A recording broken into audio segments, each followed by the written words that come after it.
continuing on from yesterday, today we're going to look at electric field strength in particular. And as I was doing the last day, these new concepts, I like to relate them to concepts that we have used in the past and should be more familiar to you, to try and make these new ones easier to understand. And so the other day when we were looking at forces on charged particles, I compared it to Newton's gravitational law, whereby the gravitational force of attraction between two masses is g, a constant, the two masses, and divided by r squared because it abides inverse square law. And the relationship for forces experienced by charges is effectively identical. There is a constant, there's the magnitude of the two charges, and inverse square law.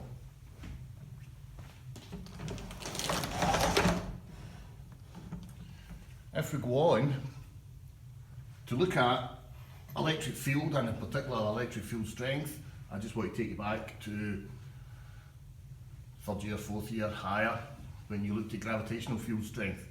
And the definition for the gravitational field strength was the force experienced by a unit mass.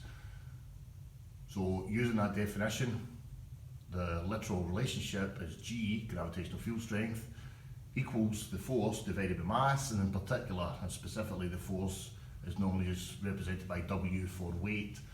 And the gravitational field strength, therefore, unit is newtons per kilogram.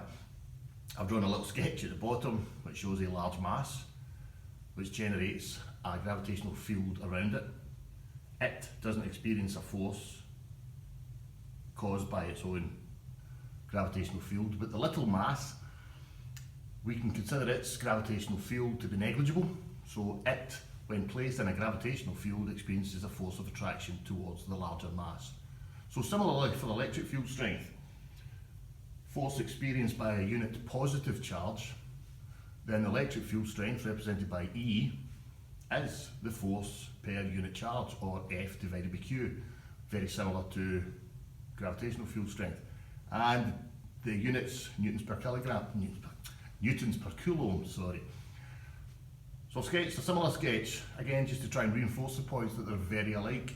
A large positive charge which generates an electric field around it. Again, it doesn't experience any force as a result of this field, but the small positive charge, which again its electric field could be considered negligible, experiences a repulsive force in the direction of the electric field.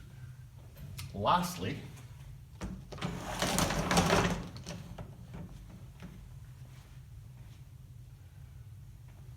is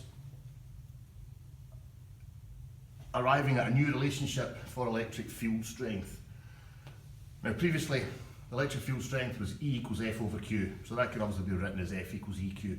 The other day we did, as I said, the force experienced by charges is 1 over 4 pi epsilon naught QQ over R squared.